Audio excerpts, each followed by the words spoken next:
belum sembuh total, terus langsung KJI 4 hari. Jadi ya begitu deh jadinya jatuhnya gitu ya. Kita tapi tetap lanjut, the show must go on.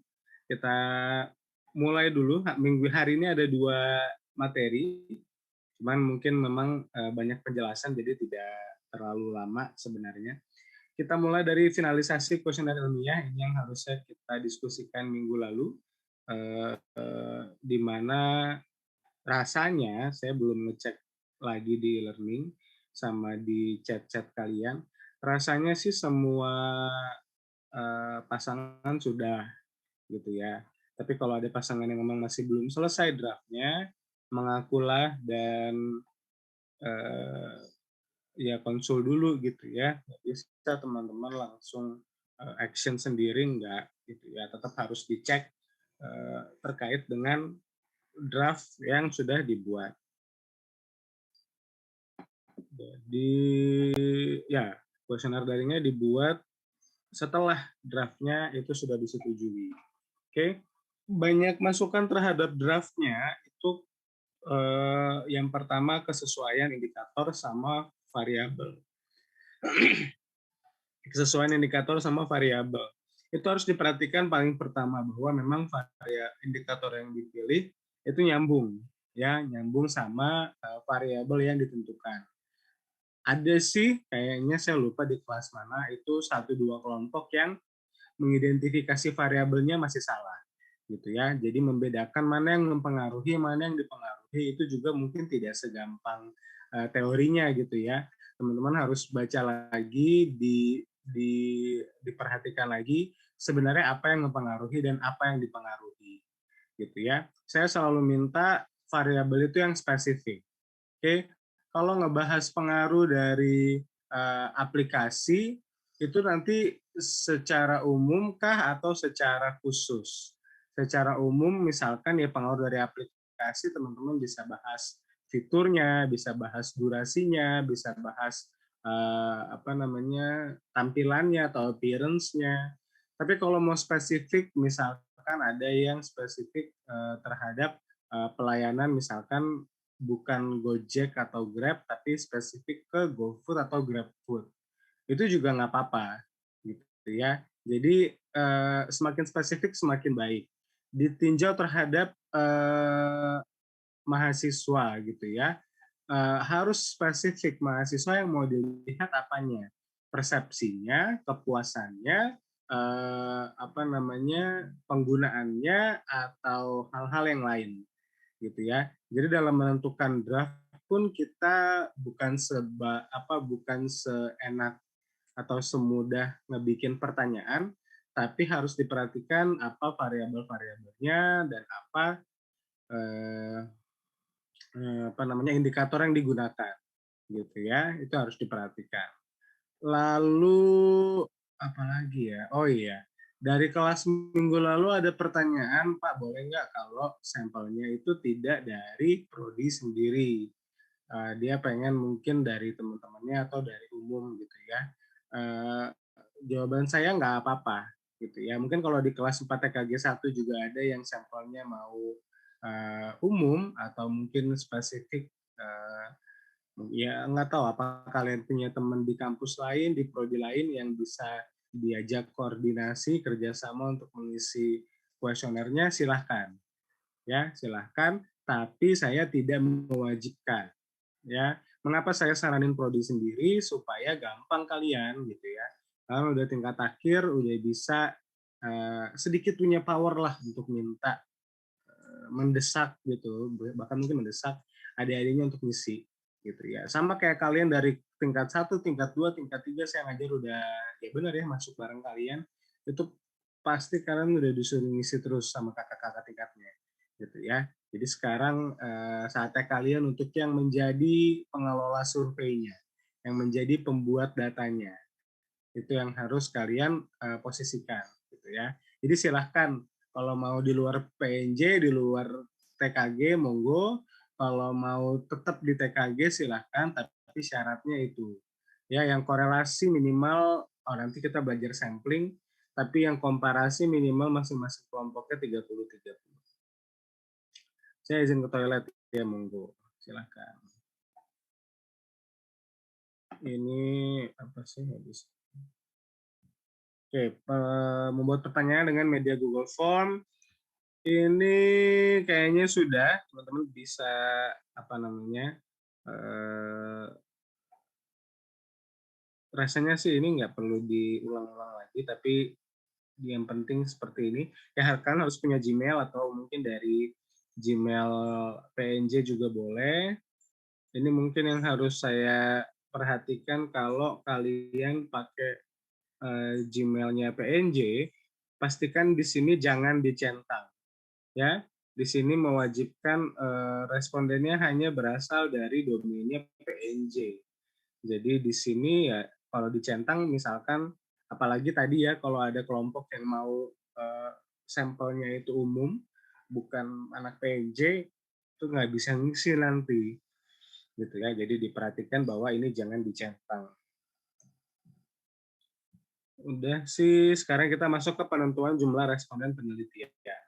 Ya, kalau kemarin saya minta minimal 30, itu memang sudah ada ketentuannya minimal 30. Tapi sekarang kita lihat untuk kebutuhan sampel dengan rumus-rumus sampling tertentu. Oke, kita mulai dari rumus Lovin. Di rumus Lovin ini seperti di layar, ini beberapa kelompok yang presentasi. Kalau nggak salah yang simple random sampling sama siapa ya? Harusnya sih stratified juga bisa pakai ini. Ya, untuk penentuan rumus sampling ini tidak serta-merta kehendak pribadi, teman-teman. Saya memang minta minimal 30, tapi sebenarnya kalau populasinya besar, itu akan lebih baik kalau kita mendefinisikan sampelnya itu dengan rumus-rumus sampling tertentu, gitu ya. Ini juga biasanya kalau kalian bicara konteksnya skripsi, bagi D4 gitu ya, pasti kalau kalian ngambil mata-mata topik atau oh iya, oke Fakih. Kalian ngambil topik atau kalian ngambil penelitian terkait dengan data yang memerlukan sampel, biasanya akan ditanya sama pengujinya maupun pembimbingnya. Kalian menentukan sampel dengan acuannya apa, gitu ya. Nggak bisa dengan kehendak pribadi peneliti enggak, ya. Itu pasti ada acuannya. Kalau bisa pakai rumus seperti di layar itu bisa lebih baik, gitu ya. Yang pertama kita lihat dari rumus Lovin, ini sederhana, ini mudah, gitu ya, dikerjakan, tidak perlu perhitungan yang macam-macam. Kita punya N kecil sebagai ukuran sampel, N besar sebagai ukuran populasi. Jadi teman-teman harus tahu dulu populasinya jumlahnya berapa, gitu ya. Lalu alfa di sini menunjukkan persentase toleransi ketidaktelitian. Biasanya kita pakai 5%. Ya, sebesar-besarnya biasanya toleransinya 10%. Ya, tidak lebih besar dari itu biasanya. Oke, kalau mau lebih spesifik lagi, itu 1% bisa. Tapi kalau jumlah datanya sangat besar gitu ya. Makanya kadang kalau kalian lihat quick count itu respondennya sedikit karena memang data dia besar dan dia pakainya toleransinya 5%. Seperti itu. Jadi bisa hilang cukup banyak data sebenarnya. Oke, kita lihat misal penelitian dilakukan terhadap 100 apartemen di Jakarta untuk meninjau penerapan konsep green building. Dengan rumus Lovin, sampel yang dipakai jika toleransi ketidaktelitiannya 5% adalah seperti di layar. Oke, berarti kita punya ukuran populasinya 100, kita tinggal ganti alfanya dengan 5%. Maka dari 100 apartemen kita akan memakai hanya sekitar 80 saja yang akan kita samperin, kita tinjau penerapan konsep green building-nya seperti apa dengan biasanya kalau green building juga ada aturannya sendiri, ada syarat prasyaratnya sendiri, itu yang mau ditinjau. Kalau kita pakai 5%, kalau kita pakai 10%,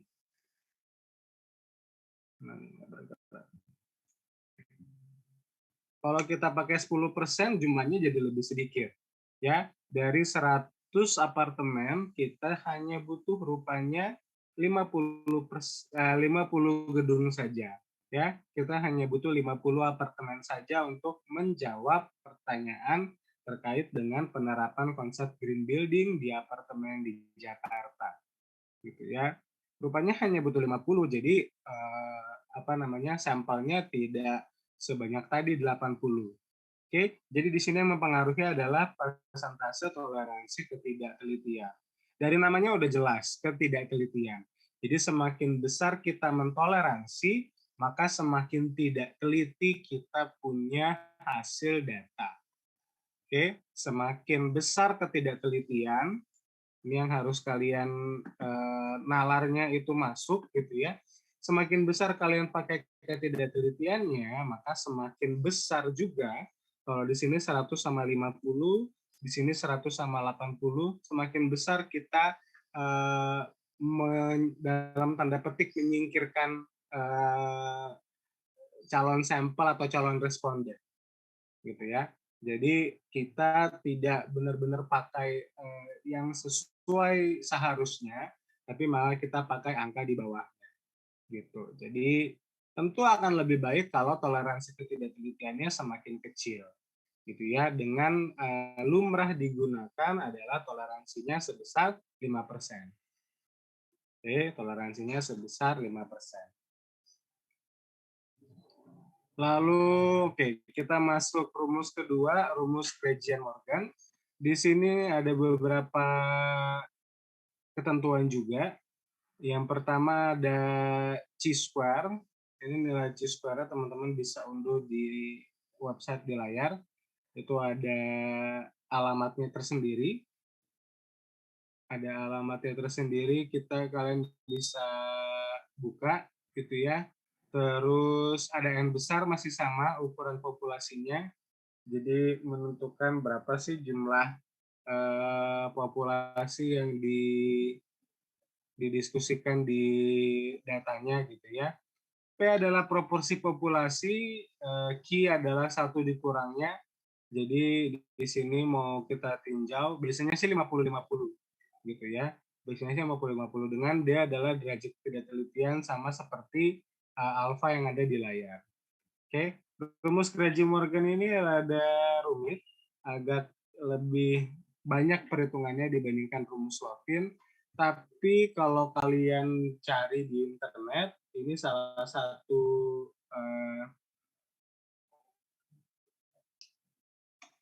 sampling calculator. Ini dia pakai rumusnya Krejcik-Morgan.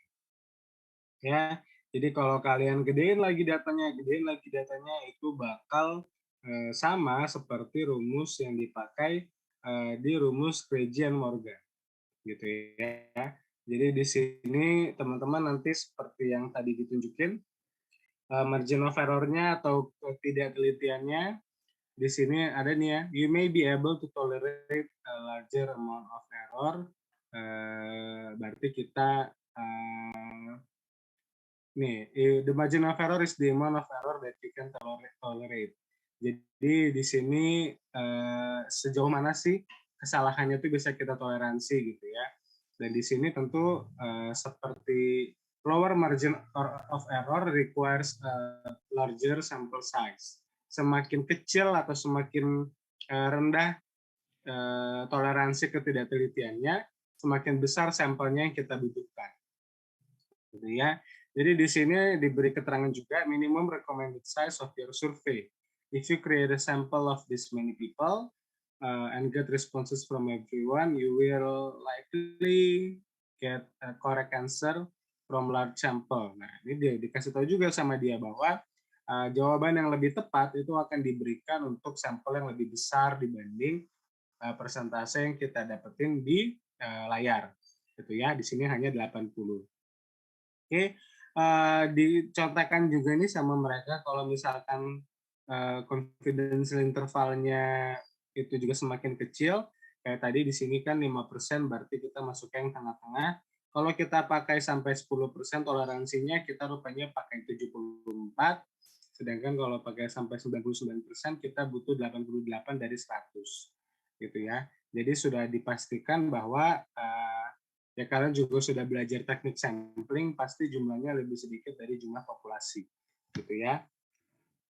Oke, ini untuk 2 rumusnya. Ada rumus-rumus lain, jadi monggo kalau kalian cari di internet dan kalian merasa kayaknya cocok gitu ya menggunakan rumus sampling tersebut meskipun tidak diajarkan di kelas, silahkan saja. Silakan saja dipakai, dicoba, dikerjakan gitu ya. Kita masuk ke poin selanjutnya untuk mengambil data dari pengisian Google Form. Ini juga mungkin sebagian besar sudah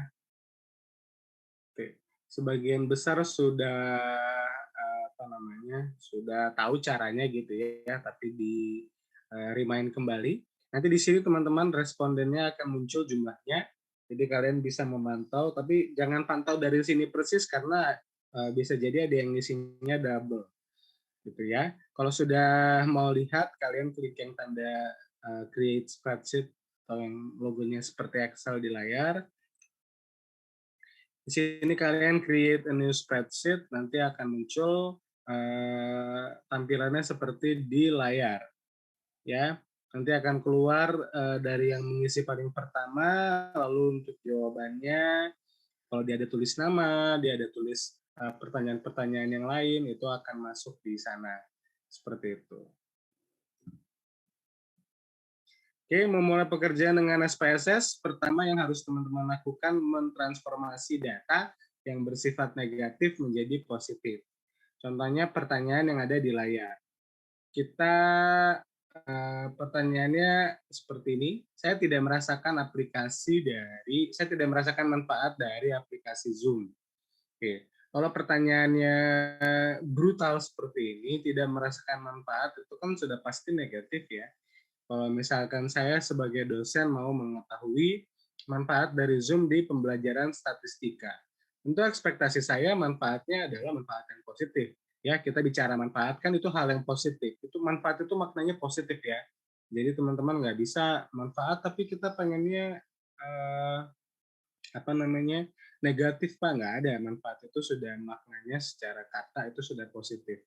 Jadi kalau dia tidak merasakan manfaat, maka itu pertanyaan yang negatif. Sebelum teman-teman bekerja dengan SPSS, kalian harus switch dulu kalian punya jawaban gitu ya. Jadi kalau respondennya kita mulai dari responden pertama itu dia jawabannya 1, ini siapa ya? Agnes. Misalkan Agnes jawabannya 1 ya, saya tidak merasakan manfaat dari aplikasi Zoom. Berarti dia kan sangat tidak setuju bahwa Zoom tidak ada manfaatnya bagi dia. Oke, karena dia sangat tidak setuju kalau itu negatif, maka artinya jawaban Agnes untuk pertanyaan ini sebenarnya jawaban yang positif. Itu kita transformasi, kita ubah dari yang dia jawabannya 1 menjadi nilai jawabannya adalah 5. Seperti itu. Ya, dari jawabannya 1 kita ubah menjadi nilai jawabannya 5. 6 dikurang 1. Ya, 1 jadi 5, 2 jadi 4, 3 jadi 3, 4 jadi 2, dan yang terakhir misalkan absen 7 siapa ya? Absen 7 misalkan si 7 misalkan Billy. Ya, misalkan Billy menjawab dia sangat setuju bahwa saya tidak merasakan manfaat dari aplikasi Zoom. Saya tidak merasakan manfaat dari aplikasi Zoom, ya kalau dia setuju berarti dia menganggap itu memang negatif gitu ya secara jawaban dan secara persepsinya dia terhadap aplikasi Zoom di pembelajarannya gitu. Misalkan konteksnya dalam kegiatan belajar mengajar. Maka jawaban Billy diubah dari yang dia jawab opsinya 5, kita pilih atau kita ubah atau kita ganti menjadi jawaban yang nilainya 1. Seperti itu. Ya. Jadi ini yang harus kalian perhatikan baik-baik, jangan sampai salah mentransformasi. Dibaca lagi pertanyaannya. Siapa tahu kemarin ada yang kelewat gitu ya. Saya nggak ngeh, kalian juga nggak ngeh kalau itu salah, misalkan seharusnya positif, tapi jadi negatif. Kemarin sih beberapa udah saya benerin, tapi itu dia tadi ya. Kalau sama-sama lupa ya berarti nggak masalah, masih bisa dipakai pertanyaannya, tapi teman-teman harus berhati-hati dalam proses transformasinya, gitu ya. Karena kalau nggak kalian transformasi, jawabannya nanti pasti berantakan buat pengujian-pengujian statistiknya. Seperti itu. Oke, di sini kalian bisa buka bit.ly/bahan starter PNJ. Ini ada satu slide, satu file Excel maksudnya. Itu udah ada sheet-sheetnya sendiri, draft pertanyaannya, data mentahnya setelah ditransformasi, terus data yang ganjil, data yang genap untuk NIM pengisian.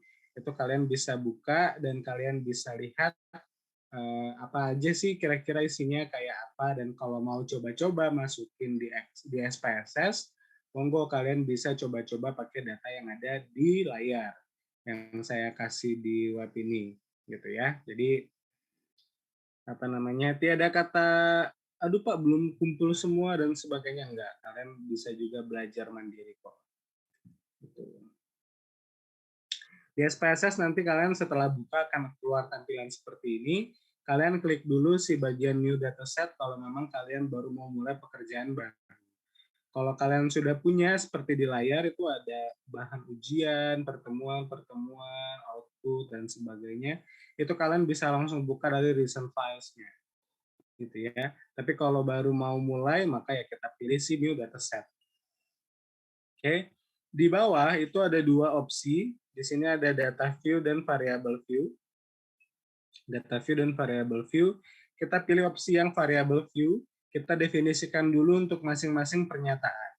Misalkan saya untuk variabel bebas dan variabel terikat itu ada masing-masing 12. Berarti saya ada dari pernyataan 1, 2, sampai pernyataan 24. Oke. Ya, sampai 24. Lalu ada skor total 1, ada skor total 2. Skor total 1 misalkan untuk variabel bebas, skor total 2 untuk variabel terikat. Oke, sedangkan kalau kelompok yang komparasi berarti skor total 1 untuk kelompok A dan skor total 2 untuk kelompok B. Gitu ya. Kita bisa lihat validitas dan reliabilitasnya nanti untuk masing-masing kelompok bagi teman-teman, rekan-rekan semua yang mengambil penelitiannya bersifat komparasi. Kalau yang bersifat korelasi, kalian bisa pakai yang tadi ya, misalkan satu skor total 1 itu untuk variabel bebas, skor total 2 untuk variabel terikat. Seperti itu. Setelah dikasih nama di name, itu biasanya langsung muncul keluar, tapi kalian perlu ganti yang dilingkarin biru, itu decimals. Karena kita tidak ada decimals, maka desimalnya 0, alias kita pakai bilangan bulat semua, 1, 2, 3, 4, 5, tidak ada angka lain, kecuali skor total. Ya, skor total kan jumlah dari jawaban-jawaban per responden. Lalu ada measure, ini juga measure-nya diganti dengan scale. Bawaan aslinya kalau nggak salah nominal. Ya, jadi kita pilih scale supaya apa? Nanti pada saat SPSS bekerja dengan algoritmanya, dia membaca data kita sebagai data skala. Gitu ya. Dimana memang data kita kan memang data skala ya. Skala 1 sampai skala 5. Oke, nah nanti di sini akan keluar, ini akan kosong dulu ya tampilannya untuk pernyataan 1, 2, sampai pernyataan 11, dan seterusnya ini nggak muat di layar. Di dataset ini nanti munculnya. Ya, kalau sudah seperti ini, maka teman-teman tinggal input, tinggal di copy paste untuk data yang sudah kalian transformasi tadi. Oke, data yang transformasi yang dipakai itu di copy paste di SPSS-nya. Oke, kalau sudah seperti ini maka kalian sudah siap untuk bekerja dengan SPSS. Ya, kalian sudah siap bekerja dengan SPSS, input data menjadi baris-baris yang berbeda. Selanjutnya berarti yang pertama ini harusnya sudah selesai dari minggu lalu. terkait dengan draft kuesioner penelitian. Yang kedua, kalau sudah lengkap dan komplit, sebar sehingga mendapatkan jumlah responden yang sesuai. Perhatikan bahwa pekerjaan berkelompoknya, berpasangannya itu sebenarnya sudah bisa stop di langkah nomor 2. Terkait langkah nomor 3 untuk memindahkan data dan sebagainya, teman-teman bisa bekerja masing-masing. Karena pun nanti ini menjadi bagian dari penilaian UAS, bagian dari penilaian UAS ini akan nilainya itu nilai individu. Ya, jadi kalian nanti akan membuat presentasi hasil laporan presentasi, tidak dipresentasikan tapi hanya buat laporannya, buat slide yang sebagus-bagusnya, semenarik-menariknya, dan itu dikerjakan secara individu. Oke, jadi sebenarnya saya tidak membatasi kalian buat diskusi, buat kerja sama, kerja bareng, monggo. Tapi kalaupun bicara tanggung jawab, sebenarnya tanggung jawabnya sudah di stop sampai pada saat kalian selesai mendapatkan data. Ya, input data, pengolahannya, interpretasinya, sampai pembuatan laporannya, itu sudah menjadi tanggung jawab masing-masing. Oke, jadi perhatikan baik-baik step-stepnya. Sekarang kita udah di step kedua di sini. Jadi silakan yang sudah disetujui draftnya untuk mulai mengerjakan dan seterusnya dan seterusnya. Oke, materi untuk pertemuan minggu lalu sudah selesai. Apakah teman-teman ada pertanyaan?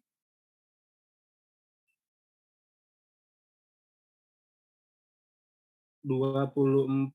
Ada Rifan, ada Fakih. Hamzah nggak masuk ya, Pak. Hamzah hadir, Pak. Oh, Hamzah hadir. Siapa satu Fakih lagi? hadir, Pak. Ya, Fakih hadir. Rasanya Kevin. ada satu lagi. Kevin, Pak, Oh katanya. iya benar. Join. Kenapa?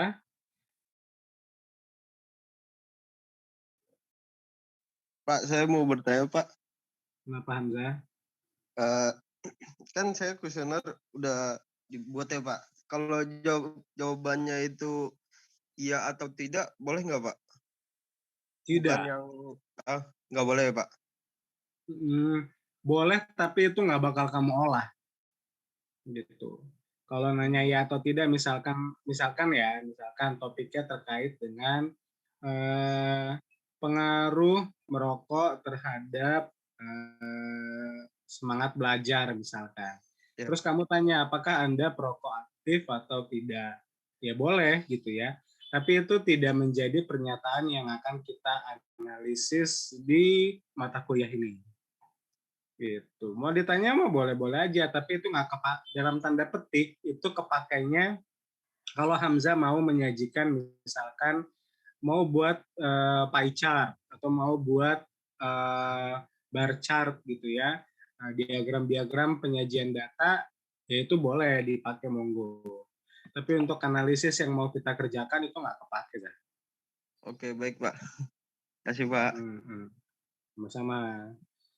Ya, jadi monggo diperhatikan. Kalau mungkin kemarin di draftnya masih belum clear bahwa skalanya harus skala 1 sampai 5, ya berarti teman-teman harus perbaikin lagi itu kuesioner. Ya, boleh ditanya, boleh. Misalkan kalian mau nanya demografi. Nanya demografi kan mungkin pilihannya bisa jadi per pulau atau bisa jadi mungkin isian gitu ya. Mereka mengisi sendiri provinsinya dan seterusnya. Itu kalian perhatikan juga jawabannya gitu ya. Kalau hanya sebatas menanyakan untuk kalian sajikan, biasanya juga di skripsi itu kalian perlu menyajikan data, misalkan usia gitu ya di pekerja, lama bekerja, terus apalagi usia, lama bekerja, jenis kelamin kadang-kadang nggak perlu juga, terus misalkan berapa sih sertifikat keahlian yang udah dipunya gitu ya, itu juga biasanya bisa ditanyakan dan seterusnya. Oke, boleh ditanya boleh, tapi tidak konteksnya hanya untuk menambah informasi terkait dengan kalian punya sampel itu seperti apa. Ya, tapi kalau yang benar-benar diolah itu pertanyaan yang memang tadi skalanya skala di 1 sampai 5. Seperti itu. Ada lagi sebelum lanjut materinya? Tidak ada. Baik, kita lanjut.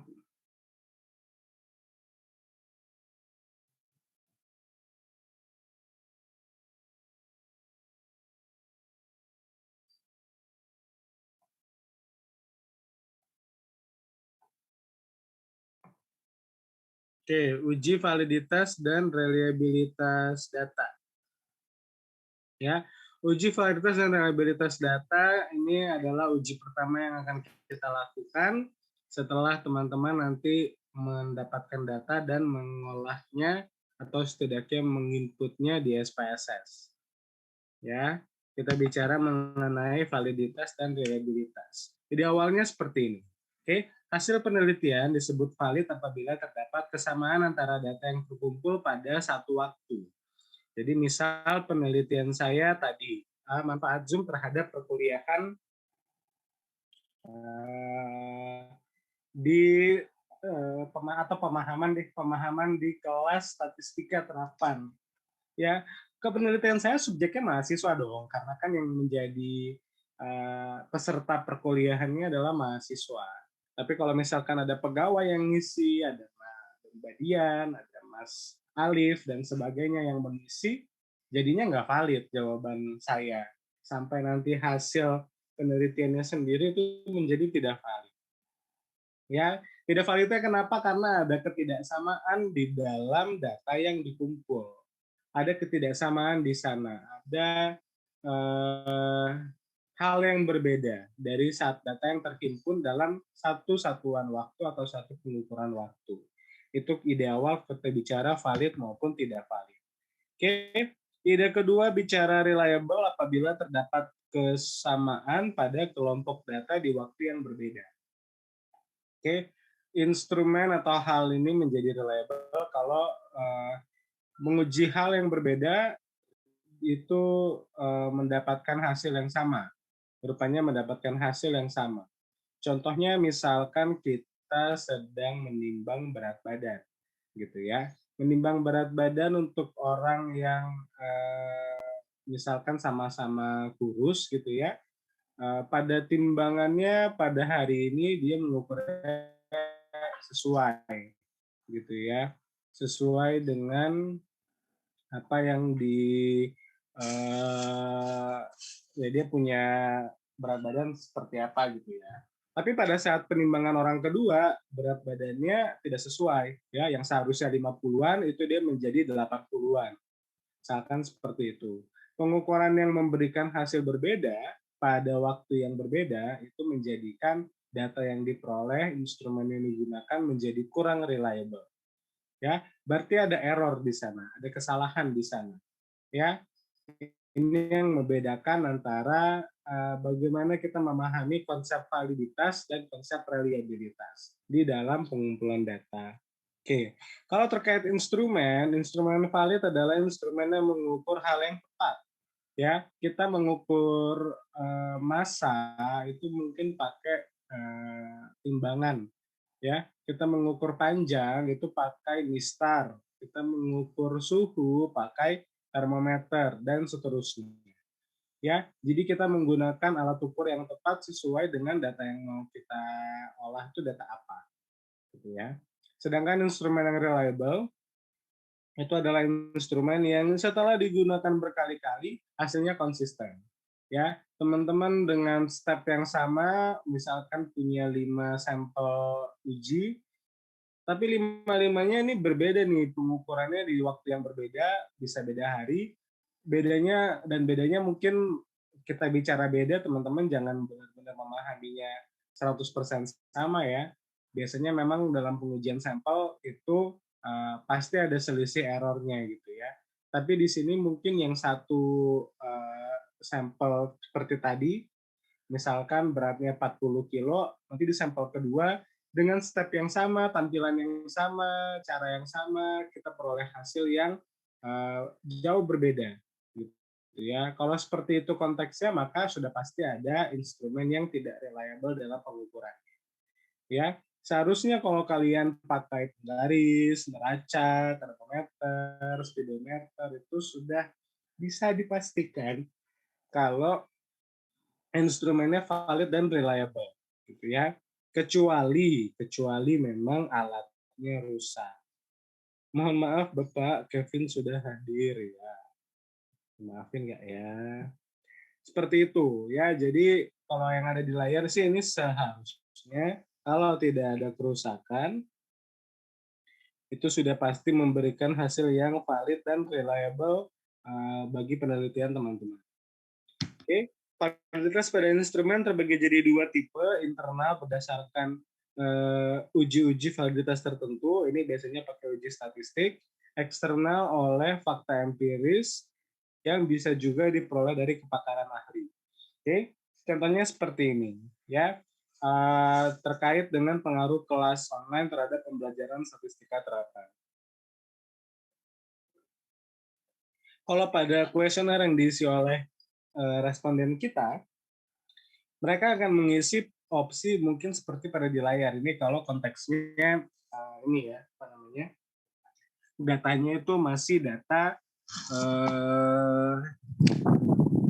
offline. Apa ya offline itu? Chat questionnaire print. Ya, kuesionernya tidak pakai kuesioner daring. Biasanya opsinya seperti ini. Kalian akan diminta mencentang salah satu dari opsi yang disediakan ya. Misalkan pernyataannya, saya merasa kelas online membantu pemahaman saya, dan seterusnya, dan seterusnya. Oke, lalu sebelum disebar, harusnya kalian meminta validasi dulu oleh pakar. Misalkan validasi pakarnya oleh kalian yang memang menyelenggarakan kelas online di mata kuliah statistika terapan. Ya. Lalu ada keterangannya di sini biasanya kalau pakarnya merasa sudah sesuai, maka biasanya keterangannya kosong. Tapi kalau tidak sesuai, biasanya ada feedback.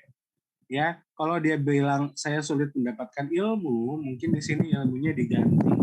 Bisa dengan konsep, bisa dengan materi gitu ya. Apa namanya? Sesuai dengan konteksnya pembelajaran di statistika terapan. Seperti itu. Jadi di sini harus divalidasi dulu secara eksternal. Ini bisa dari pakar. Oke, kalau kita bicara konteksnya nanti kalian skripsian itu kan biasanya pakai data-data apa tuh? Data-data yang ada di proyek kalian magang atau kalian PKL biasanya. Oke, atau kalian praktek lah intinya. Oke, dari data tersebut biasanya memang kalian pasti ada penanggung jawabnya. Entah itu supervisornya, entah itu manajernya, atau mungkin nggak mungkin sih pimpinan proyeknya, biasanya supervisor atau manajernya. Gitu ya. Kalian bisa minta mereka, beliau-beliau untuk menjadi pakar. Salah satunya lagi biasanya sama dosen pembimbing masing-masing. Gitu ya. Dosen pembimbing kalau di penelitian S1 itu sudah hampir pasti juga merupakan pakar. Karena apa ya? Karena mereka bisa membimbing itu pasti karena sudah terlebih dahulu memiliki pengetahuan di bidang yang kalian ambil, gitu ya. Nah mungkin kalian ngambil struktur terus minta pembimbingannya oleh Pak Afrizal misalkan. Nah mungkin kalian ngambil topiknya MK, tapi kalian minta pembimbingannya dari Bu Yelvi. Ya, itu tidak mungkin. Masing-masing sudah punya ekspertisnya masing-masing. Gitu. Kalau MK ya berarti dari tadi Pak Afrizal, Pak Agung Budi Broto, dan seterusnya. Kalau misalkan penelitian di jalan, itu berarti mungkin ada dosen-dosen yang lain, ada Bu Eva, ada Pak Putra Agung, Pak Mursid, dan yang lain-lain. Itu mereka juga lebih expert di bidangnya. Oke, jadi ya nggak apa-apa. Untuk validasi pakar, kalau konteksnya skripsi kalian kelak, itu salah satunya sama dosen pembimbingnya masing-masing. Validitas eksternal pada kuesioner sudah terpenuhi sampai persetujuan draft kuesioner. Proses validasi eksternal dilakukan oleh pakar dalam keadaan atau dalam kondisi mereka ahli praktisi atau akademisi. Reliabilitas instrumen dapat dilakukan secara internal maupun eksternal. Sama seperti yang tadi ya, eksternal ini diulang-ulang, atau untuk internal kita uji butir per butir. Oke, Sekarang yang menjadi opsi kita, mana yang harus kita percayai antara valid sudah pasti reliable, reliable sudah pasti valid, atau tidak ada hubungan antara kedua kedua konsep validitas maupun reliabilitas. Oke, yang kita bisa pahami adalah instrumen yang valid sudah pasti reliable, namun tidak sebaliknya. Oke, instrumen yang valid sudah pasti reliable. Valid itu mengukur hal yang sama di satu waktu pengukuran.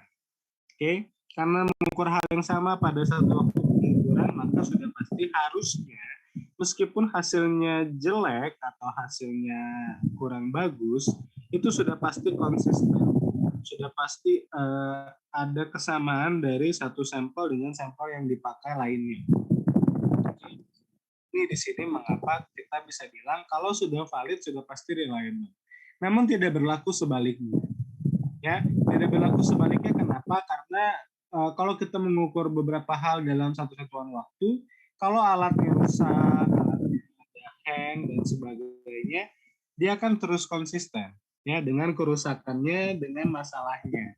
Dia akan terus konsisten sehingga hasilnya ya tentu akan jadi dipertanyakan validitasnya gitu ya. Ini mengapa kita mempercayai bahwa valid dulu baru reliable. Oke, lalu masuk ke konsep-konsep awal statistika. Ini terkait dengan selang kepercayaan atau confidence interval. Biasanya, bukan biasanya, sudah pasti teman-teman kita tidak bisa 100% benar dalam penelitian kita. Oke, minimal dari sisi sampling. Dari sisi sampling tadi kita melihat ada ketidaktelitian 5% sampai 10%. Itu sendiri sudah menunjukkan ada error yang kita ya wes lah terima gitu ya, dan itu mempengaruhi seperti konsep selang kepercayaan, yaitu untuk menunjukkan seberapa percaya sih kita sama data yang kita punya gitu ya. Biasa di sini tingkat kepercayaannya ada di 95%, which means artinya kita punya ketidaktelitiannya sekitar 5%. Sehingga kita bisa mempercayai data sepede-pedenya sampai 95%. Oke. 95, 99 dan seterusnya. Ini juga digunakan gitu ya. Lalu, nah ini tadi, kalau misalkan kita pakai confidence intervalnya tadi 95%, maka di sini tingkat toleransi errornya, toleransi kesalahannya itu diberikan sebagai simbolnya alfa. Kita sebutnya sebagai taraf signifikansi.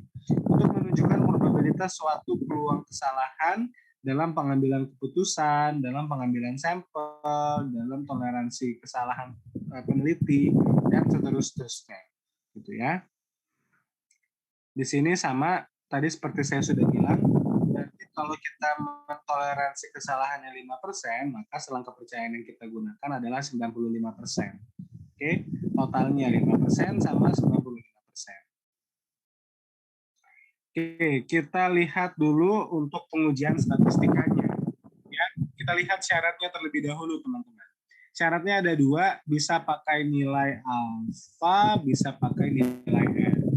Oke, pakai nilai alfa kalau misalkan kita melihat nilai signifikansi atau p-value. Kalau kalian cari artikel-artikel berbahasa Inggris, dia nggak bilangnya nilai signifikansi, tapi dia bilangnya p-value. Kita akan membandingkan p-value dengan alfa yang kita definisikan. Kalau tadi alfanya 0,05, ini memang alfa yang ya pengujiannya umumnya menggunakan alfanya 0,05. Kalau misalkan kita mendapatkan p-value-nya di bawah 0,05, maka pernyataan yang kita sedang uji itu bersifat valid. Kalau sebaliknya ya tidak valid. Ya. Yang kedua, perbandingan berdasarkan nilai R yang digunakan. Kita akan ketemu konsep R hitung dan R tabel. R tabelnya teman-teman bisa download, bisa unduh dari link yang sudah saya kasih sama seperti di slide sebelumnya. Oke, di slide sebelumnya untuk melihat Excel, di situ ada cari PDF yang judulnya atau namanya tabel R. Ya, di situ ada, kita bisa melihat nanti nilai tabel R-nya masing-masing. Oke, akan menjadi valid kalau nilai R hitung itu lebih besar atau lebih dari R tabel. Oke, jadi di sini perhatikan konsep atau cara penentuan samplingnya, sampelnya pernyataannya sudah valid atau tidak, itu ditinjau dari nilai P atau P value harus kurang dari alfa atau nilai R hitung itu harus lebih besar dari R tabel. Tampilan R tabelnya kurang lebih akan seperti ini. Saya share apakah sama atau beda.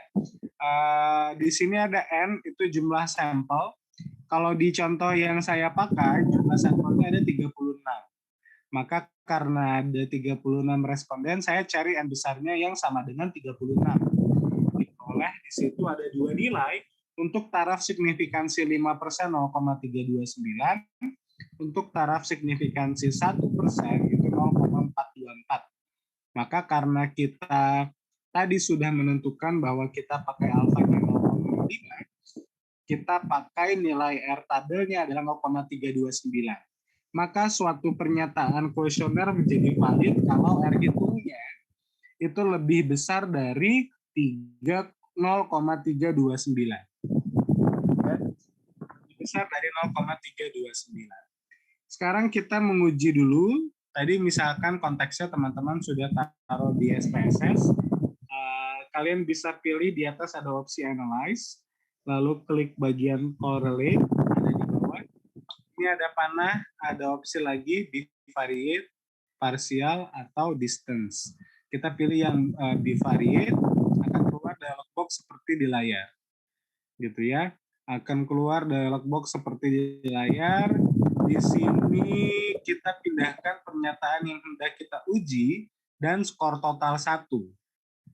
Oke, pernyataan yang hendak kita uji dan skor total 1. Oke, di sini siapa ya contohnya? Namira.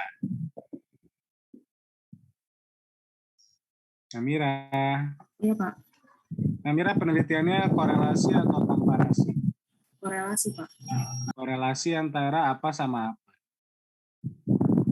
Saya pengaruh metode belanja online terhadap keuangan mahasiswa. Pengaruh metode belanja online terhadap keuangan mahasiswa. Oke, thank you Namira.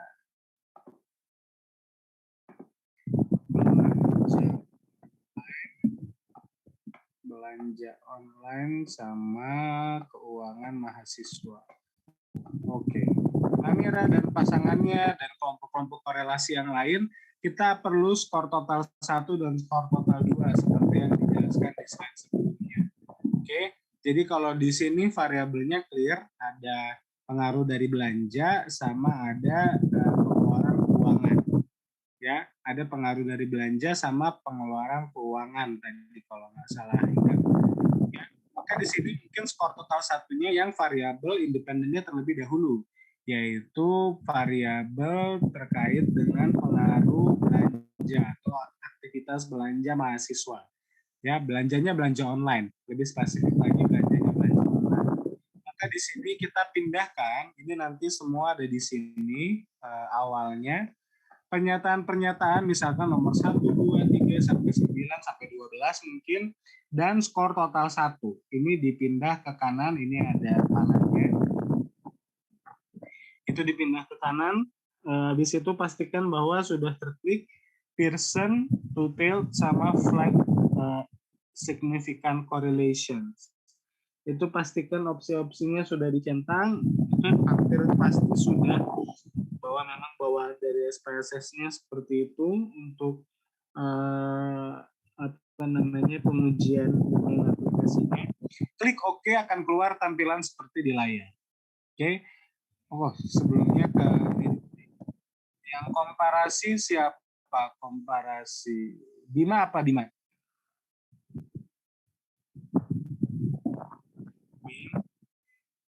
Iya, Pak. Kamu komparasi apa korelasi? Korelasi, Pak. Komparasi siapa temanmu, Bim? Fajar sama Fajar. Indri.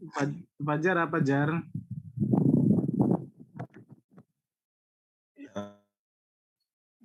Komparasinya apa sama apa?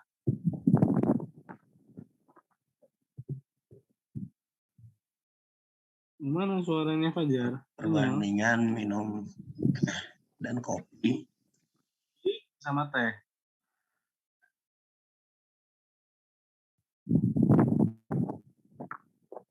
Ini sinyalku apa sinyal Fajar ya?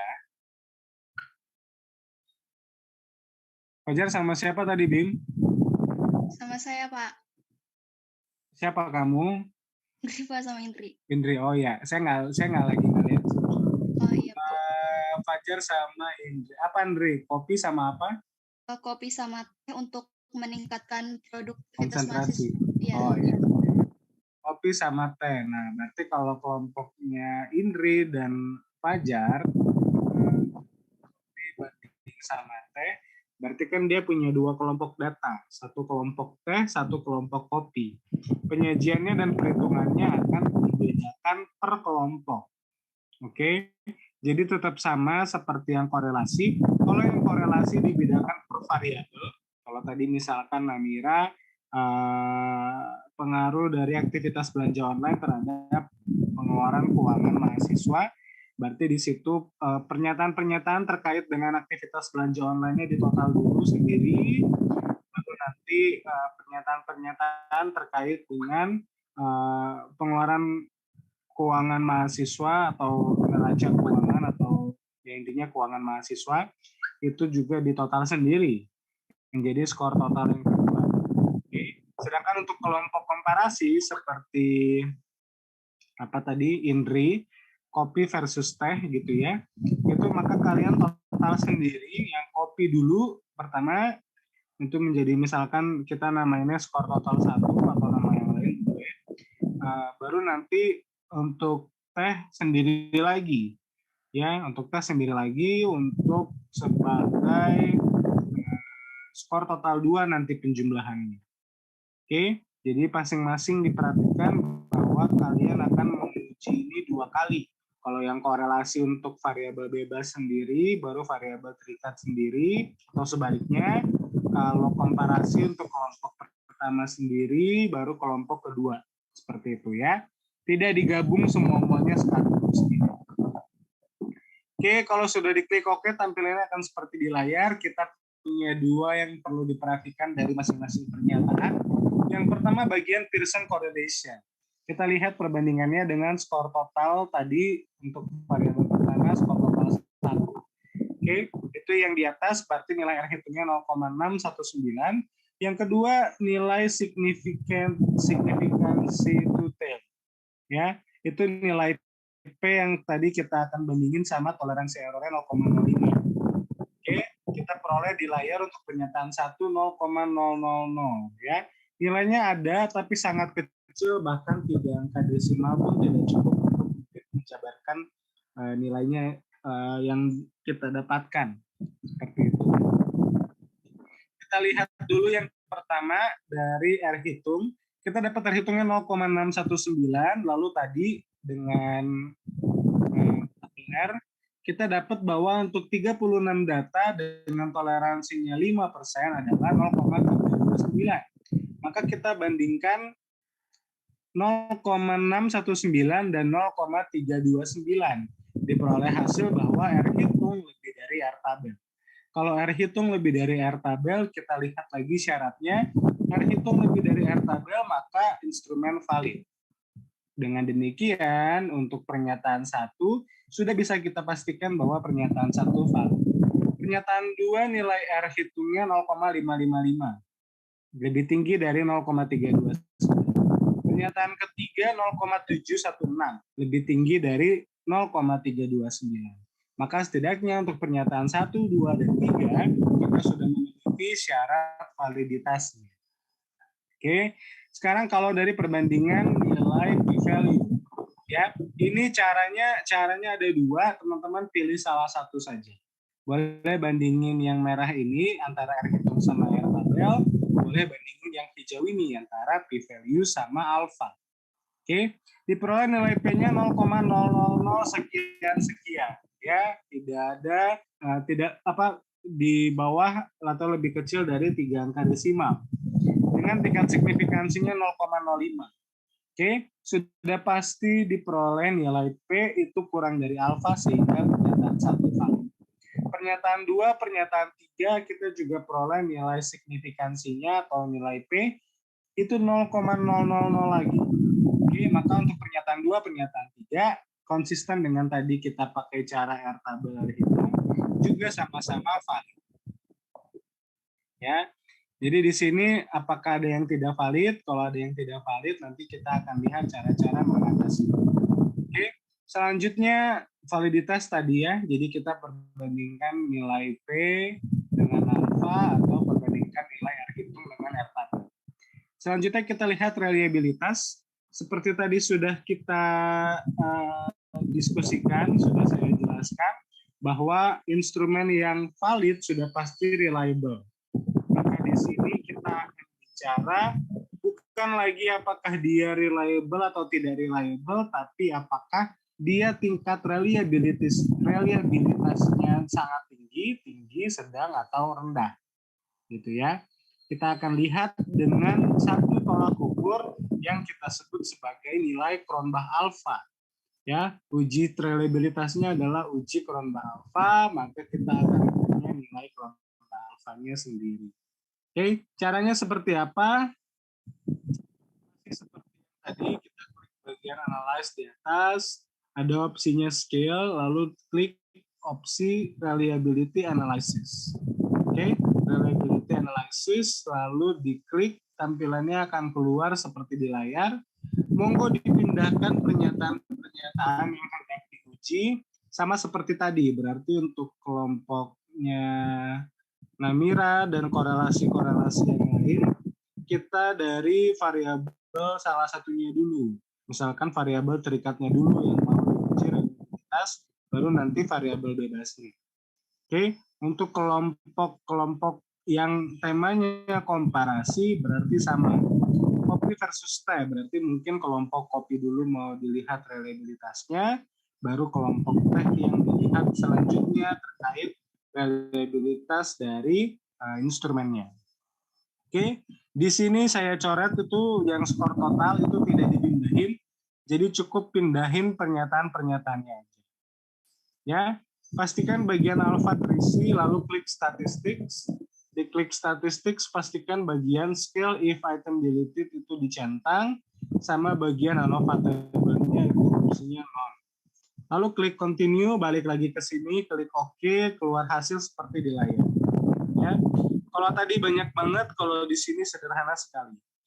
Ya, kita hanya perlu mencari satu nilai Cronbach alpha, di mana kalau di contoh yang saya pakai, nilai Cronbach alpha-nya adalah 0,871. Ya, 0,871 yang menunjukkan bahwa reliabilitas instrumen saya tinggi. Ya, kalau misalkan rendah atau sedang atau kurang, teman-teman harus melihat di tabel, di kolom yang saya kotakin. Ya, Cronbach alpha if item deleted. Kalau misalkan ada pernyataan yang di bawah nilainya lebih besar dari 0,871, maka kita punya opsi untuk menghapus pernyataan tersebut. Oke, tapi biasanya mengecek Cronbach alpha if item deleted ini kalau kita ketemu nilai Cronbach alpha-nya kurang dari 0,5 atau masuk ke kategori rendah. Ya, kalau kategorinya rendah berarti mungkin ada pernyataan yang harus kita hapus. Itu melihatnya dari Cronbach alpha if item deleted yang ada di layar. Oke, hari ini tidak ada PR. Teman-teman monggo lanjutkan penyebaran kuesionernya. Minggu depan kita akan mulai untuk mengecek progres masing-masing pasangan. Oke, jadi siapkan baik-baik apa yang bisa dikerjakan. Kalau misalkan data sudah terkumpul semua, mungkin kita bisa masuk, teman-teman bisa masuk untuk pengujian validitas dan reliabilitas terlebih dahulu. Seperti itu. Apakah ada pertanyaan sampai sini? Berarti untuk pengujian validitas itu perlu SPSS tadi ya Pak ya? Harus sudah diinstal. Baik, Pak.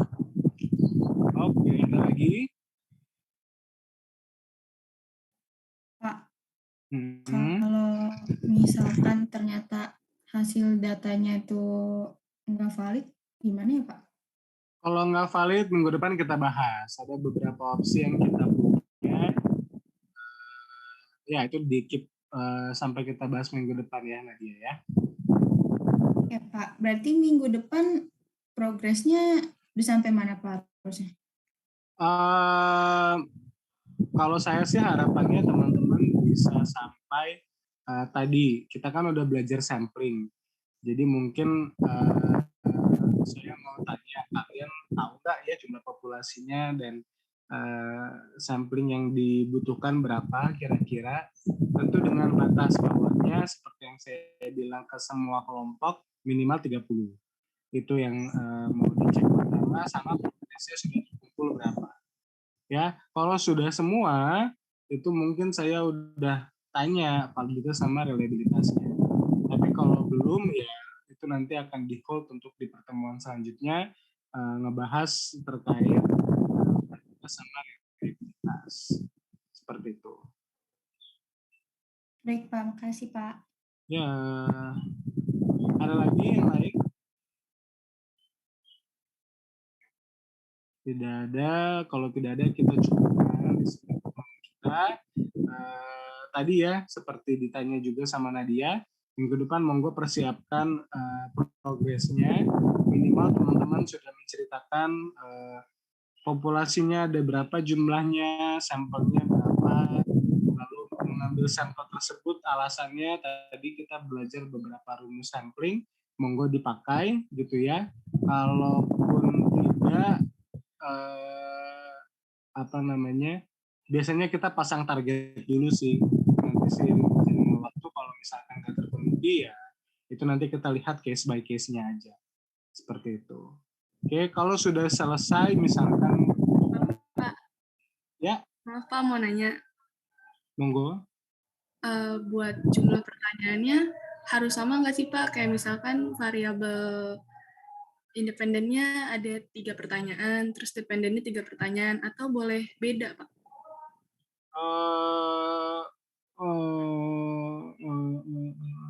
Saya sih nggak benar-benar sama ya, cuman nggak jomplang.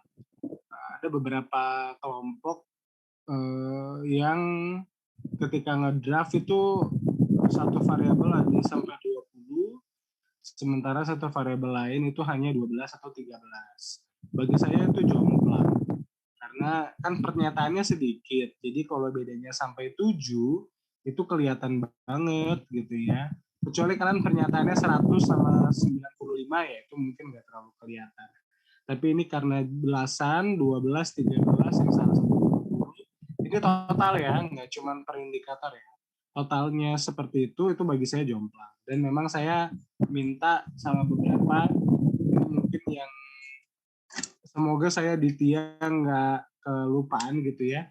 Saya minta memang selalu untuk jumlah pernyataannya antara variabel 1 sama variabel kedua itu kalaupun beda ya bedanya mungkin hanya 1 atau 2 aja jumlahnya. Terjawab ya? Baik Pak, terima kasih Pak. Oke, seperti itu untuk minggu depan. Jadi kita butuh progresnya.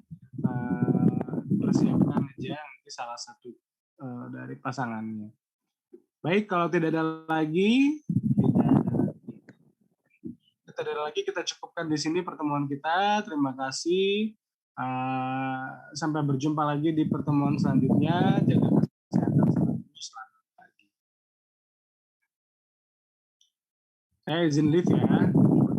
Juga. Baik Makasih, Pak, Pak. makasih Pak. Makasih, Pak. Terima kasih, Pak.